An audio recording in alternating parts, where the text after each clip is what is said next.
Glórias a Deus. Amém. Quero saudar você com a paz do nosso Senhor Jesus Cristo, o maravilhoso conselheiro, o Deus forte, Pai da eternidade, Príncipe da paz, o Alfa, o Ômega, aquele que era, que é e há de vir, o Verbo, a rocha, a brilhante estrela da manhã. Amém. O Senhor é bom, o Senhor tem nos guardado e nos protegido. Se você se detiver no seu dia, buscando sinais de Deus, você vai ver vários. Você vai ver atos grandes, atos pequenos. É possível ver a manifestação da glória de Deus através das nossas vidas e nas nossas vidas. Essa semana em especial, nós vivemos um momento especial dentro da nossa igreja, em que o pai do Felipe, o irmão André, ele estava padecendo por muitas dores, aparentemente uma hernia de disco, ou uma ou duas, não sei, e ele estava travado. E ele tinha que fazer uma ressonância, e não conseguia fazer ressonância. E aí eu mandei uma mensagenzinha no grupo, e nós fomos atendidos através da vida de um irmão, e ele, algo que era impossível de fazer, algo que era um valor acima da sua possibilidade, foi feita hoje para a glória e honra do nome do Senhor. Ontem foi feita a ressonância, já está marcado. Inclusive o retorno, já foi colocada toda a família dentro de um programa que eu não conhecia do governo de saúde na família. E ele está contente. E é manifestação de Deus. Deus, ele ouve as orações, simplesmente desta maneira. A titia estava com aquela grande dificuldade. Ontem eu cheguei lá no hospital. E aí a hora que a doutora pediu os exames, que ela olhou a anemia dela, estava uma anemia, segundo ela lá no grau dela lá, que 8 é UTI, e ela estava com 8,1, e o rim dela estava muito fraco por causa de falta de ingestão de líquidos, e também havia a possibilidade de uma trombose devido ao problema dos rins. E aí hoje foi feito o exame, não tem nada, entendeu? Ontem à noite passei com ela, e a doutora falou: você não quer colocar uma fralda, né? Eu falei: não, deixa assim que eu quero ver, né? Quantas vezes esse soro vai fazer o efeito nela para ver se esse rim está funcionando ou não, e foi até demais, entendeu? E aí nós levantamos acho que umas 3, 4 vezes na noite. Eu glorifico a Deus, inclusive pelo xixi. A gente tem que glorificar a Deus por todas as coisas. Temos que reconhecer o Senhor em todas as coisas. Nós tivemos hoje pela manhã, conforme o Sebastião falou, um momento de comunhão, em que nós podemos ouvir uma palavra através do presbítero Sebastião, abençoado a respeito da função do pai dentro da família. Nós temos que entender que cada um tem o seu papel. E quando os papéis eles são invertidos, o resultado é bagunça, é confusão. E a nossa sociedade, ela realmente mostra para nós o que está acontecendo nas famílias, dentro das igrejas, pelo que nós vemos aí. O que nós podemos fazer é continuar orando, é continuar buscando ao Senhor, para que o Senhor, através da sua graça e da sua misericórdia, Ele possa mudar os corações. Não há nada que se possa fazer de uma forma veemente, de braveza, e eu vou pegar e vai ser na marra. Não adianta. Não adianta. Tem que ser algo que é através do Espírito. A coisa vai acontecendo e naturalmente a coisa ela acontece. Nós vamos começar, se Deus assim o permitir, dia 25, uma classe de batismo com as crianças. Tá? Nós estamos com mais ou menos 7 crianças. E é uma bênção, entendeu? Porque a palavra de Deus diz que a gente tem que ensinar o caminho para a criança, quando ela é pequenininha, para que conforme ela for caminhando, mesmo que ela desvie, mesmo que ela tropece e caia, ela sabe o caminho. E aí, pelo Espírito, ela naturalmente, em algum momento da vida, ela volta ao caminho correto. Amém? Amém. Em nosso último encontro, estivemos meditando sobre o tema Fé em Cristo e responsabilidade humana. É um fator muito discutível nos dias de hoje, em que as pessoas elas procuram de toda forma e espécie se isentar das suas responsabilidades. Por um bom tempo, tanto eu como Rosângela andamos dentro de um caminho de batalha espiritual, que não é não são procedimentos bíblicos, em que basicamente a gente transferia a responsabilidade para entidades demoníacas de algo que era responsabilidade minha. Então, se a pessoa ela era sem vergonha e tivesse com adulterando, eu falava que ele estava influenciado pela Pombagira. Se a pessoa ela tem problema com álcool, é o Zé Pilintra. E assim vai, se dando uma série de entidades. Eu sou irado, e não é o demônio da ira, você nem dá nome para isso. E as pessoas elas se isentam de uma cura, de um tratamento, exatamente porque há essa influência espiritual em que ninguém pode, mas na verdade nós temos uma responsabilidade. Vivemos em um misto entre tudo é responsabilidade de Deus. Tem um grupo de pessoas que fala, tudo é Deus. Deus faz, Deus se vira. E tem um outro grupo que diz, se não fizermos algo, nada acontece. É o outro lado extremo, em que você exclui a pessoa de Deus e você acha que só o homem faz alguma coisa. Interessante isso no nosso cristianismo, para não dizer triste. O Criador, em sua soberania, decidiu o como e quando. É atribuição dele. Ele decide como acontecem as coisas e quando acontecem as coisas. E nós apenas devemos nos sujeitar a isso, sempre dentro da vertente da responsabilidade. Não é eu me sentar e cruzar os braços, é fazer tudo que está ao seu alcance para você alcançar objetivos e metas e planos que você assim os tenha. Mas tudo está no controle do Senhor. Ele exige que nós assumamos a responsabilidade pelos nossos atos. Uma ação não exclui a outra, não pela sua necessidade em nosso agir. Deus não precisa que você faça nada, mas Ele exige que nós façamos isso. Nós fazemos por obediência. Versículo da semana passada, João 11:44. E aquele que tinha estado morto saiu com os pés e as mãos enfaixados e o rosto envolto num lenço. Então Jesus lhes disse, desatai-o e deixai-o ir. Sabemos cumprir as nossas obrigações em nosso trabalho secular diário. Ninguém tem que nos lembrar de que a ausência ou a falta de eficiência pode nos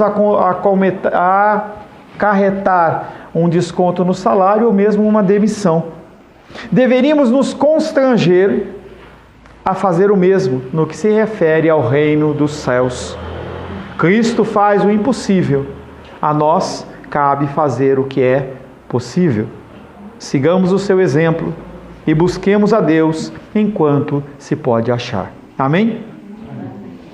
A palavra de hoje tem como título Cristo e a dureza de coração. Como diria o Roberto Carlos, né? Dureza de coração. Nós já estamos em ambiente de culto. Como nós temos falado nos últimos cultos, não é hora de você mais, a menos que seja uma necessidade extrema, de você se movimentar, de você beber água, de você ir no banheiro. Não é momento mais. É momento de você prestar atenção na palavra. Porque nós temos várias partes da liturgia do culto. Quando nós oramos, nós falamos com Deus. Quando nós louvamos, nós falamos com Deus. Quando nós entregamos nossos dízimos e ofertas, nós demonstramos a Deus a nossa gratidão pelo que Ele tem feito nas nossas vidas. Mas Deus fala conosco através da palavra. Esse é o momento de você ouvir a voz do Senhor, e eu peço que você o faça com reverência. Título da palavra, Cristo e a dureza de coração. Estamos caminhando para o fim do Evangelho de João. Quero convidar você mais uma vez a abrir. Estamos na reta final.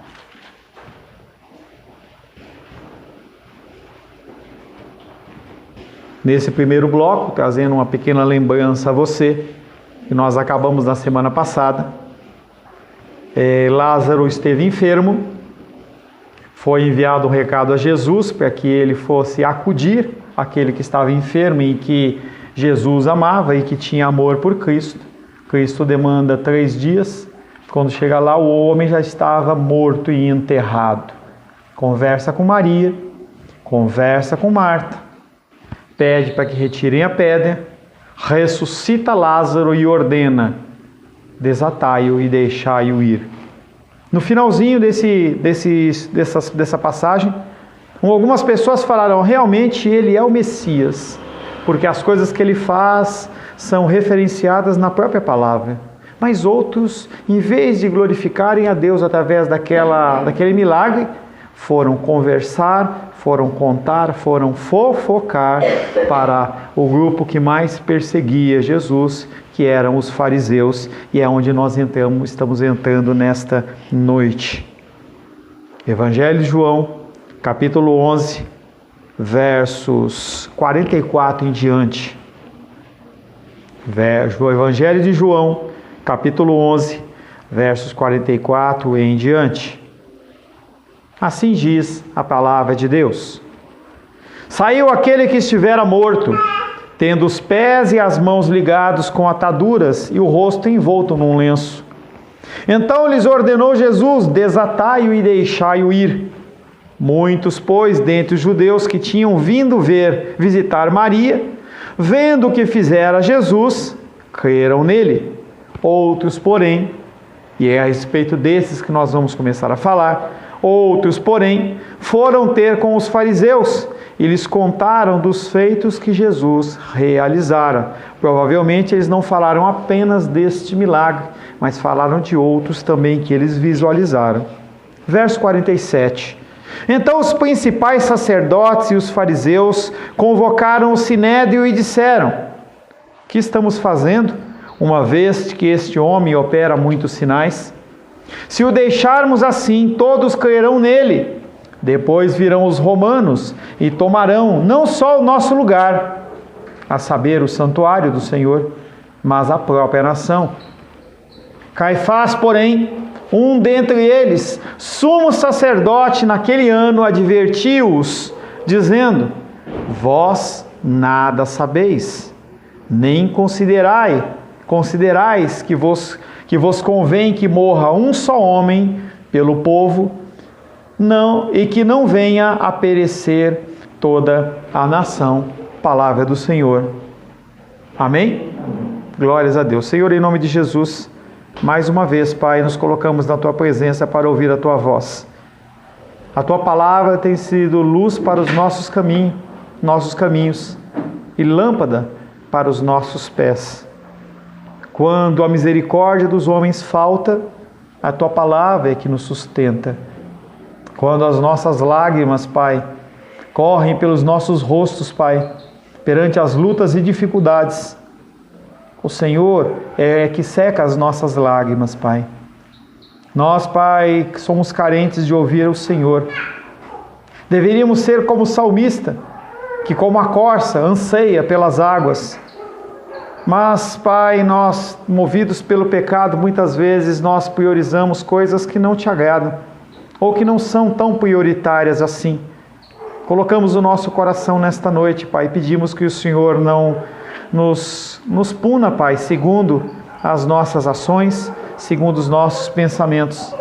Mas pedimos a Ti, Pai, em nome de Jesus, que o Senhor nos abençoe, que o Senhor fale ao nosso coração, que o Teu Espírito Santo nos dê o espírito de entendimento, para que nós possamos crescer, para que nós possamos ser transformados, e que rios de água viva fluam através do nosso interior, e assim nós possamos alcançar outras vidas, Pai.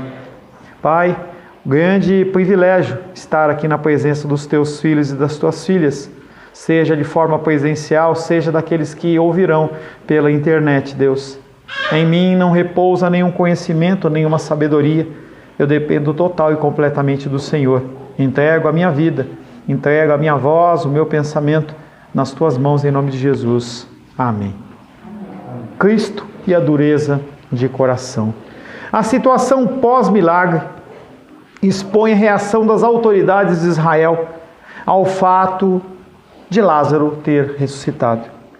A comunicação de vida e liberdade do homem torna-se intolerável para o sistema do poder religioso que não pode fazer isso. Eles racionalizam sua hostilidade contra Jesus com o pretexto de um bem nacional, e as pessoas de uma forma natural e normal fazem isso. Talvez não no âmbito tão grande, mas também no âmbito pessoal. Olha, eu faço tal coisa por causa disso. Eu ajo desta maneira por causa desta situação. E sempre nós vamos transferindo a nossa responsabilidade para outras pessoas, para outras situações. Aqueles homens procuraram um pretexto de um bem maior nacional. O sumo sacerdote propõe uma solução: sacrificar um homem em benefício do povo. O sinédrio, ao decidir matar Jesus, se opõe à vida que ele oferece, preferindo um sistema de poder que leva à morte. As trevas, mais uma vez, vão tentar apagar a luz. As trevas sempre fizeram isso. As trevas continuam fazendo na igreja e continuam fazendo na minha vida e na sua vida. Tudo que o mal puder fazer para te calar, para fazer com que você pare, ou pelo menos reduza a marcha, ele vai fazer. Porque ele sabe que a punição dele, a sentença dele já está decretada há muito tempo, não vai ser mudada e ela é eterna. Então, nós conhecemos da soberania de Deus, mas sabemos também que a ação de Satanás, ela é real. A ação do mundo, ela é real. E aí esse título, Cristo e a dureza de coração, ela fala de uma nação de Israel. Fala de fariseus que eram sacerdotes, que eram pessoas veementes no estudo da palavra, mas também fala de pessoas como Paulo, como pessoas como Felipe, como de Cláudio, e todos nós. Pessoas que ouvem a palavra de Deus e muitas vezes endurecem o coração com o objetivo de continuar caminhando no mesmo caminho porque é mais cômodo. Quando eu penso em dureza, eu imagino diamante. Apesar que o ser humano ele vive criando substâncias sintéticas, e eu não sei se há algo mais duro que o diamante, mas dentro de um contexto natural nós temos o diamante como algo mais duro, algo que inclusive serve para cortar vidro, serve para cortar outros materiais, porque você consegue pegar uma chapa de madeira ou uma chapa de ferro e você consegue cortá-la com a ferramenta adequada, nem que seja uma guilhotina daquelas industriais, daquela pancada, pá! Mas o vidro, se você der uma pancada, você estilhaça ele, você quebra. Mas com o diamante você consegue cortar e cortar na forma que você quer. Essa dureza, no sentido de recepção da palavra, é extremamente cancerígena ao nosso cristianismo. Porque impede, de certa forma, que Deus ele execute de uma maneira mais rápida o seu mover no nosso coração. Porque nós nos atemos a pressupostos antigos. E é isso que está acontecendo dentro dessa história que nós estamos dando continuidade. O primeiro versículo que nós vamos trabalhar de 4 são João 11:47. Então os principais sacerdotes, em algumas Bíblias falam os principais sumos sacerdotes, e os fariseus reuniram o sinédrio e disseram: o que faremos? Uma vez que este homem está realizando muitos sinais. Eles veem a ação de Cristo. E muito mais do que um discurso, muito mais do que um diálogo, são acontecimentos pontuais com muitas testemunhas que não pode ser questionado.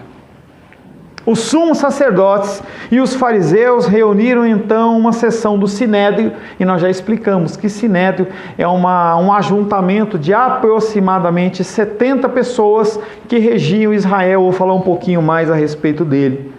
Os fariseus por si mesmos não podiam tomar uma atitude judicial definitiva. O organismo judicial supremo do país era o sinédrio. Quem constituía o sinédrio? Eram eleições diretas? Eram eleições indiretas? Não. Havia um poder dominante que era o Império Romano, e o Império Romano falava assim: eu quero tal pessoa. Se aquela pessoa desenvolvesse um bom serviço, ele poderia ser sumo sacerdote por mais tempo ou menos tempo. E aí você vai ver que este na sequência do texto, vai falar sobre a figura de Caifás, a figura de Anás, que eram pessoas que assumiam o sacerdote, às vezes, apenas de um tempo. Caifás, ele era o sacerdote naquele ano, naquele momento. O organismo judicial supremo no país era o Sinédrio, que, sob a autoridade romana, controlava todos os negócios judaicos internos. Era simultaneamente um poder judiciário, executivo e legislativo. Executivo na figura do seu sumo sacerdote. E considerava-se que toda essa autoridade, ela não vinha de Roma, não vinha do imperador ou do governador, mas vinha de Deus. Nos dias de Jesus, os membros do Sinédrio eram, na sua grande maioria, sumos sacerdotes. E parece que é estranho, porque se é sumo, é o maior. Como é que tem vários maiores? Exatamente pelo sistema de política que acontecia. Não eram pessoas que eram levantadas pelo Senhor, mas eram pessoas que eram levantadas dentro de uma situação política. E como hoje um presidente, ele é presidente depois que acaba o mandato, ele é deposto, a gente tem tido essa frequência nos últimos 10, 15 anos, pessoas, presidentes sendo depostos, eles passam a fazer parte de um rol de pessoas chamadas presidentes. Então, mesmo que uma pessoa tenha acabado o seu mandato, ou tenha sido tirado do cargo, ele continua sendo chamado de presidente, presidente fulano. Ele assume aquele cargo e aquilo fica com ele ad eterno, inclusive uma série de benefícios, e isso acontecia também dentro da região de onde Jesus estava. Nos dias de Jesus, os membros do Sinédrio eram dominados pelos sumos sacerdotes. Os fariseus também faziam parte, eram uma minoria, mas era uma minoria muito influente. Quem eram o restante dos seus membros? Anciãos, pessoas mais idosas, com mais sabedoria, e também pessoas influentes, pessoas que tinham muito domínio, pessoas que tinham alguma profissão que era de alcance mais nacional, ou que tinham muitas posses. E as pessoas, elas não eram talhadas segundo a vontade de Deus e segundo princípios dos homens, que é algo que nós vemos muitas vezes nas igrejas hoje. A pessoa vai trabalhar com crianças. É porque eu gosto de crianças. Não importa se ela tem conhecimento, não importa nada disso. Aí ela vai ensinar a criança a pintar o Sansão, vai ensinar a criança a pintar o Golias, tal, e pouco ensinamento se dá. Entendendo que sim, as crianças têm um momento que elas têm que ser entretidas, tal, mas todo um processo. Mas se escolher uma pessoa em detrimento de um gosto ou uma vontade, é no mínimo algo errado. As pessoas, elas não podem exercer funções e cargos a partir do desejo, e sim da sua capacitação. Dentro do mercado de trabalho, não basta você querer ser um advogado, não basta você querer ser um médico, ou ser um professor, ou ser um militar, você tem que ter pré-requisitos, mas aqueles homens não tinham. É a segunda vez que João observa a força do grupo dos fariseus, capaz de movimentar todo o aparato do poder. São os mesmos dois grupos que deram ordem. Lá em João capítulo 7, quando nós ministramos, bastante tempo atrás, em João 7,32, os fariseus, ouvindo a multidão murmurar estas coisas a respeito dele, juntamente com os principais sacerdotes, enviaram guardas para os prender, mas quem tinha força para gerar esse mover inicial eram os fariseus. Uns e outros sacerdotes e fariseus passam por representantes de Deus. Os primeiros, pelo seu cargo, eram definidos sacerdotes ou sumos sacerdotes. E no caso dos fariseus, por causa do seu conhecimento. Quando você conhece algum assunto de qualquer área, você fica com um certo poder. As pessoas... Por favor, Luli, tá? As pessoas, elas que detêm conhecimento, elas usam deste conhecimento para pressionar, para macular, para extorquir outras pessoas que têm menos conhecimento. O ser humano sempre fez isso e naquele tempo não era diferente. Eles acham impossível contestar que Jesus está realizando muitos sinais. Não tem mais como, passou desse momento. Não adianta mais chegar e falar assim, olha, ele não está fazendo, ou isso não veio de Deus. Não tem como mais. Não tem como mais. Especialmente após a vergonha que sofreram em sua conversa com o cego de nascença que havia sido curado lá em João capítulo 9. Se você se lembra, quando o homem foi curado, ele foi uma série de vezes contestado, tentaram contestar os pais, o pai fala assim, olha, não precisa perguntar para mim, pergunta para ele que ele tem idade. E aí quando aquele homem pela terceira, quarta vez é questionado, ele olha para aquelas autoridades e fala, por que vocês estão me perguntando de novo? Eu já falei uma, eu já falei duas, já falei três, será que vocês estão querendo ser discípulo deles? Aquele homem sem conhecimento, iletrado, ele fala na autoridade do Espírito Santo de Deus. E constrange aqueles homens. Eles ficaram envergonhados e sem palavras. E agora, depois da ressurreição pública de Lázaro, o que dizer? Mas isso não os leva a reavaliar a sua atitude em relação a Jesus. E nós entramos literalmente no tema dureza de coração. Dureza de coração. Aqueles homens, eles reconhecem que os sinais são de Deus. Eles não têm como contestar. Eles veem essas coisas e falam assim, não, eu não vou falar que é, mas eu também não vou dizer que não é. Mas o coração deles está tão duro, em cima dos conceitos que eles têm, em cima daquilo que eles acreditam como sendo verdade. Sabendo que a mudança de comportamento deles vai gerar uma série de mudanças dentro da vida deles, eles preferem tampar os ouvidos. É uma ceninha, não sei se você já viu, que aparece 3 macaquinhos. Eu não falo, eu não ouço nada, e eu não vejo nada. Aqueles homens têm o coração duro. Você não está agindo como eles? Eu conheço a vida de vocês um pouco e tenho caminhado já há algum tempo, e eu tenho visto o coração de algumas pessoas amolecendo. Amolecendo. Tem uma igreja em que um amigo nosso congrega, em que ele tem lutado, ele tem trabalhado. E aí o que acontece é que com o passar do tempo o Senhor ele vai trabalhando, trabalhando, trabalhando. Isso ele faz em autoridades, ele faz em cima de nações e ele faz também em corações como o meu e como o seu. Dia após dia ele vai desconstruindo aquilo que ele sabe que é errado, mas que você construiu algumas vezes por sua defesa. Porque você passou um momento de dificuldade, você passou um momento de dor, um momento de rejeição. Um dia dos pais como esse é um dia que muitas vezes traz esse sentimento aos corações.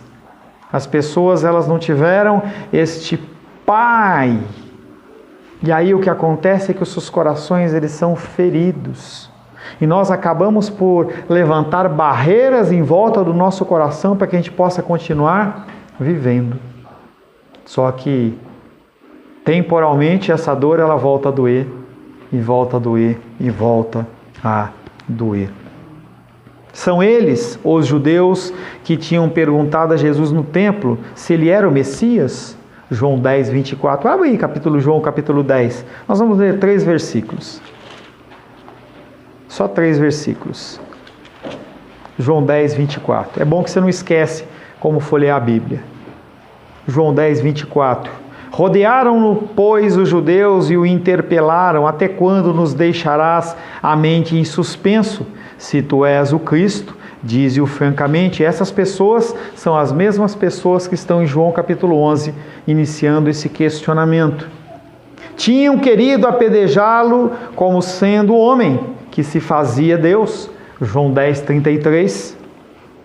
Responderam-lhe os judeus: não é por obra boa que te apedrejamos, e sim por causa da blasfêmia, pois sendo tu homem, te fazes Deus a ti mesmo. Jesus apelara às suas obras. João 10, 38. Mas se faço e não me credes, crede nas obras, para que possais saber e compreender que o Pai está em mim e eu estou no Pai. Só que tanto em João 10 como em João 11, o coração deles está endurecido. Eles mesmos os chamam de sinais, mas ainda que aponte para uma realidade divina, o círculo de poder nega-se a reconhecê-lo por causa da dureza de coração. Os nossos pressupostos são barreiras tremendas a vencer. Lembro que certa vez, ainda em batalha espiritual, na minha vida pregressa com a minha esposa, e a gente estava fazendo uma ministração, e aí o rapaz, ele falou assim: pastor, o que o senhor está falando eu acredito, mas é difícil para mim. Eu gostaria que o senhor criasse uma outra forma de falar isso, porque do jeito que o senhor fala, eu vou ser obrigado a reconhecer que meu pai estava errado.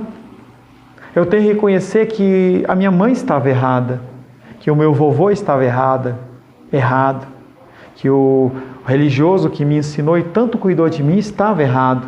E eu tenho dificuldade com isso. Esses pressupostos nas nossas vidas, eles existem e são reais. E nós temos que lidar com eles. Aqueles homens dão-se perfeitamente conta de que tais ações não procedem de homem. Mas isso não conta para eles, pois buscam somente o seu próprio interesse. E aí me vem à mente agora a saída do povo de Israel do Egito, em que Moisés ele é comissionado, ele vai na presença de Faraó, e cada milagre que Moisés fazia, o Faraó reproduzia através dos seus feiticeiros. Reproduz o primeiro, cobra, reproduz o segundo, água em sangue, e vai reproduzindo até que chega um ponto em que aqueles homens falam assim: epa! Agora é dedo de Deus. Não há como nós fazermos. E aí o Senhor continua desenvolvendo todo aquele sistema de libertação versus pragas, mostrando quem é Deus. Mas aqueles homens, eles continuam com o coração endurecido. Eles têm que neutralizar a atividade de Jesus, mesmo que isso signifique tentar impedir o plano de Deus. Como é duro isso para um cristão. Como é duro isso para um cristão. Para os ímpios é normal. Quando a gente vê os homossexuais defendendo a sua bandeira, eles não estão preocupados se você pensa que isso é correto ou errado segundo a Bíblia. Eles só querem que você aceite e bata palmas. Pedofilia, liberação de psicotrópicos, como a maconha. Eles não estão preocupados. Eles querem simplesmente, de alguma maneira, calar essa voz. Mas eles querem calar essa voz não porque eles não têm liberdade para, e sim porque eles se sentem acusados. A sua presença incomoda. A sua presença incomoda. Quando eu vejo um casalzinho assim, que nem o Felipe, a Rayane e a Helena, novinho, entendeu? É um casal que para a sociedade é um casal que é fora dos padrões que eles acreditam. E isso choca eles. Como que um homem pode ser feliz com uma mulher? Como que uma mulher pode ser feliz estando em casa?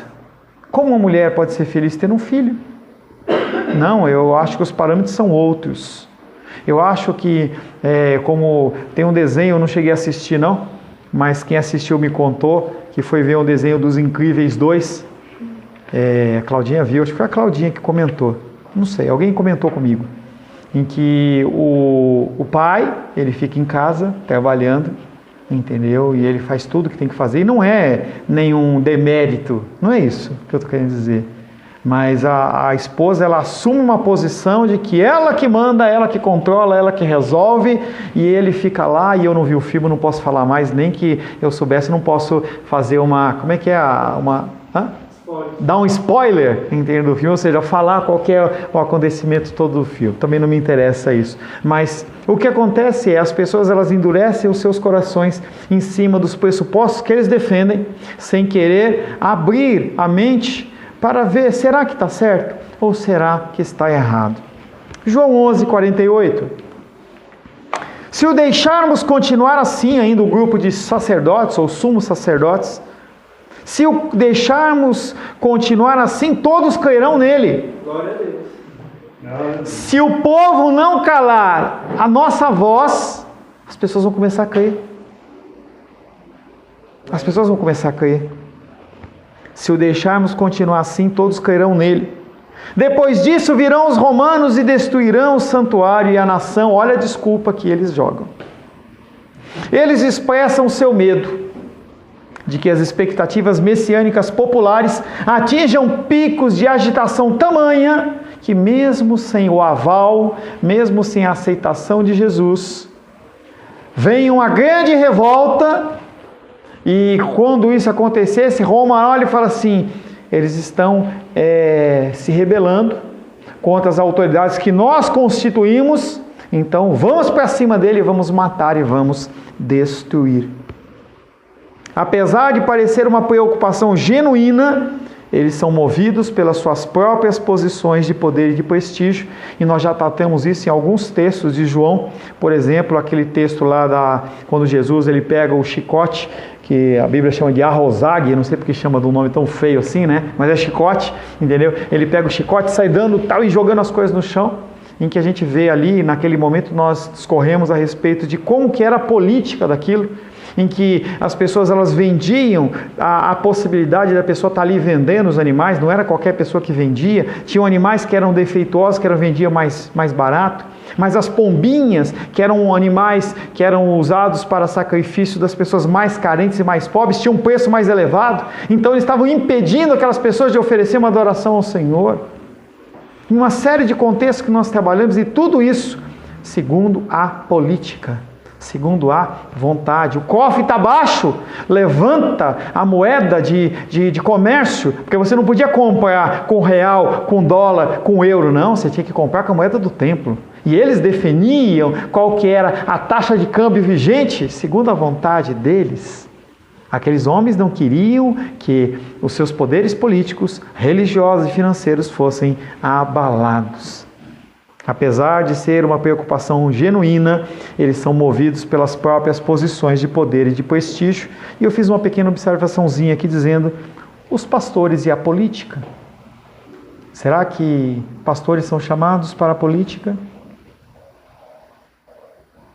Será que um cargo como de pastor, que é o embaixador de Deus, Deus ele vai tirar uma pessoa que ele talhou e trabalhou naquela pessoa por toda uma época, todo um tempo, para depois colocar a pessoa numa posição abaixo? É estranho para mim isso. É estranho você visualizar pessoas que realmente foram chamadas por Deus, e a gente vai chegar à conclusão que não foram chamadas por Deus. Simplesmente estão ali no âmbito de poder, de domínio, de manutenção financeira, e aí se lançam para a política porque aquilo já não é mais suficiente para os seus egos e eles precisam de alguma maneira receber mais um título. Não cabe mais títulos, então eu tenho que colocar senador, deputado, presidente, vereador, o que quer que seja.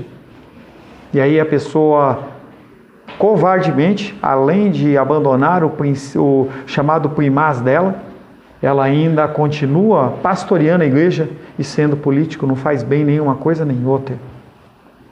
Dureza de coração. Dureza de coração. Algo que ocorre semelhantemente com os discípulos de João Batista. Isso não ocorre somente dentro de um âmbito de pessoas que aparentemente não são religiosas. João capítulo 3, verso 26. E foram ter com João e lhe disseram, quem foram ter? Os discípulos de João. Mestre, aquele que estava contigo além do Jordão, do qual tens dado testemunho, está batizando e todos lhe saem ao encontro. Que versículo sem nexo! Aqueles homens chamam João Batista de mestre e falam, mestre, o que o Senhor já falou que quem era Jesus, que ele é o Messias, que o Senhor não é digno de desamarrar as sandálias, que quando foi ser batizado, você não era digno de batizar. Está chamando as pessoas estão indo para ele, olha, mas não foi o que o mestre deles ensinou, porque eles estão achando ruim, porque eles queriam continuar sendo discípulos de um mestre que era o top, o mega, o super, o blaster. Para eles, os sinais de Jesus representam uma ameaça ao seu poder e temem que todos passem para ele reconhecendo seus sinais, e não tem como isso não ocorrer. A adesão do povo a Jesus significaria o fim do seu domínio, e eles buscam justificação para a sua oposição e a encontram no campo político. Se a gente permitir, Roma vai vir aqui e vai destruir tudo. Eles construíram o seu sistema de domínio e vão conservá-lo, custe o que custar. Isso acontece no meio eclesiástico de monte. Quando as pessoas se levantam para perguntar, eu acho que isso está errado. Maldição! Você se levantou contra o ungido de Deus. E as pessoas, com a sua fé ainda sendo alicerçada, se constrangem, ficam atemorizadas. Alguns entram em depressão. Já contei esse assunto, tinha uma pessoa que congregava conosco que era culto segunda, terça, quarta, quinta, sexta, sábado, domingo, de manhã, de tarde, de noite. E se você falta um culto, você é amaldiçoado, porque você não está na bênção, não está na presença de Deus. E aí quando aquela pessoa saiu da igreja, a pastora falou para ela assim: você está debaixo de maldição, você vai morrer, você vai voltar rastejando. Para alguns, esse tipo de discurso é uma piada. Filipe ouviu isso, deu risada. Mas há pessoas que são abaladas por isso. E tem o seu emocional abalado, o seu espiritual abalado, e às vezes nunca mais se recuperam de palavras como essa. João 11, 49 e 50, os nossos 2 últimos versículos. Caifás, porém, que era sumo sacerdote naquele ano, eu já expliquei para você que ele tinha sido colocado lá pelo Império Romano, disse: vós não compreendeis nada. Não vedes que é melhor que um só homem morra pelo povo e não pereça a nação toda? Olha como eu sou bonzinho, eu estou dando uma saída. Antes que pereça toda a nação, vamos tentar matar um só? Presidindo o sinédrio estava Caifás, que era naquele ano sumo sacerdote. Ele tinha sido nomeado pelo prefeito romano Valérius Gratus, era um homem que coordenava aquela região. Seu sogro era Anás, que ocupou o cargo antes dele e que teve um mandato longo após ele. Lucas 3:2. Sendo sumos sacerdotes, não se perdia a patente, Anás e Caifás, veio a palavra de Deus a João, filho de Zacarias, no deserto. E aí todo o chamado de João Batista. Caifás, sendo sumo sacerdote naquele ano, entra em cena e age como chefe do povo e que preside o conselho. O líder exerce a sua função propondo uma saída. Corta brutalmente a discussão daqueles homens e fala: não vedes? Vocês não estão enxergando? Vocês são cegos? Com isso, lhes invoca a ameaça da sua própria ruína. Quem estava preocupado era Caifás, mas era com o quê? O seu domínio. Porque se o povo se rebela, os romanos iam falar: ele não é um bom sacerdote. Vamos tirar ele, vamos tirar os poderes dele, vamos tirar o salário dele, vamos tirar os bens dele. Com isso, lhes invoca a ameaça de sua própria ruína. Recorda-lhes que é a sua autoridade que está em jogo, e assim ganha a sua vontade e seu voto. A frase de Caifás, que um só homem morra pelo povo e que não pereça a nação inteira, não é nova. Não é nova.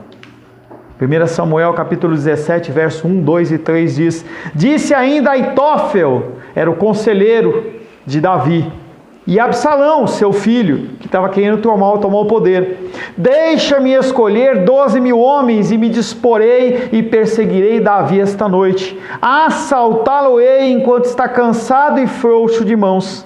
Espantá-lo-ei, fugirá todo o povo que está com ele. Fere o pastor e as ovelhas fogem. Matarei apenas o rei. Farei voltar a ti todo o povo, pois a volta de todos depende daquele a quem procuras matar. Assim todo o povo estará em paz. Importa morrer um ao invés de toda a nação. A mesma coisa. Esse texto continua transparecendo o fundo messiânico, em que se move a perseguição a Jesus, o Messias, o novo Davi. Que a morte daquele homem fosse salvação para o povo, era precisamente o desígnio de Deus. O que Caifás não está sabendo é que ele está sendo um instrumento de Deus. Caifás, filho do cão, está sendo um instrumento de Deus. O que ele está propagando é o quê? O cumprimento do plano de Deus. Todo mundo que tentar de alguma maneira bloquear o plano de Deus, ajuda. Quando você olha a ação dessa turba homossexual, drogas, pedofilia, apesar de os nossos olhos não conseguirem ver, apesar de a gente só ver o barco indo para as pedras, plano de Deus. Você olha para a tua vida, olha para a tua saúde, olha para as dificuldades emocionais, sociais, financeiras e vai acabar. Plano de Deus. Vai ser interessante no dia do Senhor. Hoje não, hoje dói. Hoje dói, né, Edilene? Dói, né? Tadinha, dói, né? Dói bastante. Eu vejo os olhos lindos lacrimejando, entendeu? Dói bastante, mas no dia do Senhor, a gente vai olhar e falar assim, foi por isso. Foi esse o resultado? E aí nós vamos com todo o amor olhar para Deus e falar assim, obrigado, Senhor. Por aquela dor, obrigado, Senhor. Lembrando sempre que há responsabilidades humanas. Há responsabilidades humanas. Homens maus podem ser instrumentos de Deus e o são, independente de querer ou não querer. Na frase de Caifás contrapõe-se dois termos, povo e nação. Povo é o conjunto de pessoas com as quais Deus estabelece sua aliança e que por este fato se constituem povo de Deus. O povo de Deus não é instituição, igreja cristã semente de vida, ou igreja católica, ou igreja presbiteriana, ou igreja batista. O povo de Deus são as pessoas que dentro da igreja são verdadeiros adoradores. Pessoas que querem, apesar das lutas e dificuldades, mudança de comportamento. Êxodo 19:5. Agora, pois, se diligentemente ouvirdes a minha voz e guardardes a minha aliança, Deus não faz aliança com igrejas, mas Ele faz com pessoas. Sereis a minha propriedade peculiar dentre todos os povos, porque toda a terra é minha. Todas as pessoas que Ele escolheu são dele. Ninguém pode tirar você das mãos do Senhor. Glórias a Deus. Mais do que aquele homem, aquela ilustração que o cara coloca o sorrisal na mão, e ele pula na piscina, e ele nada toda aquela piscina olímpica, quando chega do outro lado lá, está sequinho. Mais do que isso, o Senhor ele não permite que nenhum dos filhos dele se esvaiam nos meios dos dedos, independente da dificuldade. Comentávamos hoje, não sei se foi antes do culto, em algum desses momentos aí, em que quando a luta aparece, Deus ele traz a resposta. Tenho vivido isso. Se você tivesse chegado 15 minutos antes, você também tinha ouvido testemunhos disso. Em que Deus ele fala, mas eu tenho certeza que na sua vida Deus também responde. Nação, porém, designa o povo judeu, enquanto se diferencia dos outros por sua organização. Nação está ligada ao templo e é governada pelos sumos sacerdotes. E aí nós estamos falando de estruturas organizacionais que Deus não tem nada com isso. Nada com isso. Deus ele não está alinhado com organizações. Deus não está alinhado com instituições ou com nações. Mas Ele está alinhado com pessoas com corações. Cristo não morreu por nações. Cristo nasceu por pessoas. Fazendo com que um homem morra pelo povo, Ele quer salvar a nação, ou seja, Ele quer impedir que desmorone o sistema religioso em que Ele exerce a autoridade plena. Segundo a vontade de Deus, Jesus morreu, mas a nação pereceu de qualquer forma. O desígnio de Deus continuou acontecendo. Aquele homem quis matar Cristo para que a nação não perecesse. Mas quando foi 70 anos depois de Cristo, aquela cidade acabou. A justiça é sacrificada à conveniência. Uma pergunta para você. Os fins justificam os meios? Será que você pode fazer qualquer coisa em detrimento de algo que você acha que é certo? Nenhum momento na Bíblia a palavra de Deus fala disso. em que você pode agir de uma forma errada para chegar em uma ação certa. Mas e se? Não tem mais e se com o Senhor. Não tem. As Escrituras, elas são muito claras. Então nós temos que segui-las ou não segui-las. Ou nós seguimos a arca do Senhor, ou nós seguimos o trio elétrico lá da Daniela Mercury. Não tem como você fazer as duas coisas.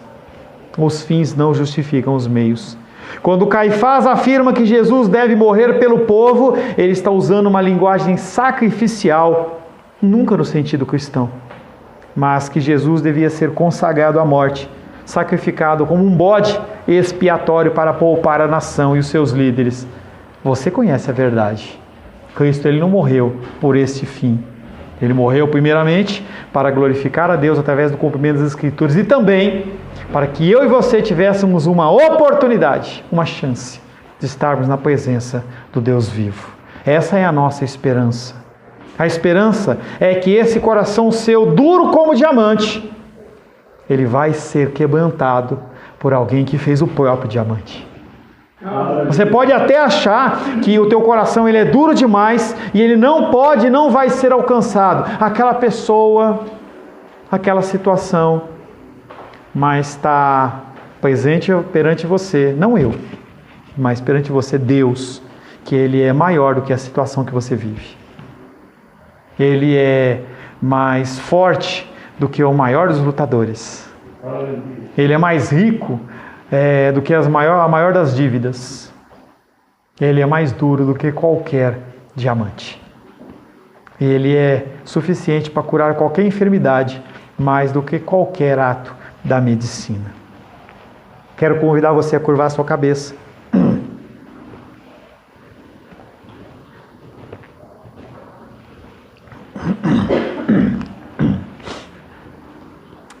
Senhor Jesus, eu peco. Faça com que nunca me deixe de entristecer por causa disso. Que eu nunca esteja contente comigo mesmo. Nunca imagine que a minha situação ela é suficiente. Peço ao Senhor que o Senhor mate a minha inveja, governe a minha língua, esmague o meu eu.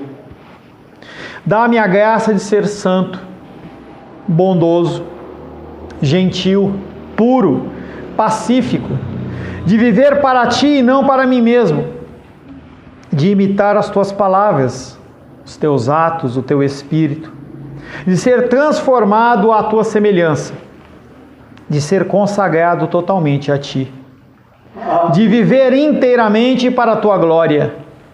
Livra-me do apego às coisas impuras, de associações erradas, da predominância das más paixões, da profunda contrição, sinceridade, coração buscador, que eu me achegue a Ti. Lance-me sobre Ti, que eu confie em Ti, que eu clame a Ti, que eu seja liberto por Ti. Ó Deus, todo eterno, ajuda-me a compreender que todas as coisas são sombras, mas que Tu és a substância. Todas as coisas são areias movediças, mas Tu és a rocha. Todas as coisas estão mudando, mas Tu és a âncora. Todas as coisas são ignorância, mas Tu és sabedoria. Se a minha vida deve ser um vaso em meio ao fogo ardente, que assim seja, mas assenta-te, Pai, à boca da fornalha. Quando eu pecar voluntária, grave e angustiadamente, em graça retire a minha tristeza e conceda-me o perdão. Remova, Pai, o meu pano de saco e me vista com a Tua beleza. Silencie os meus suspiros e encha a minha boca de cânticos de alegria e ações de graça e hinos de louvor. Que eu seja visto, por onde eu for, como a um cristão. Oramos, Pai, a Ti, em nome de Jesus. Amém. Glórias ao Senhor.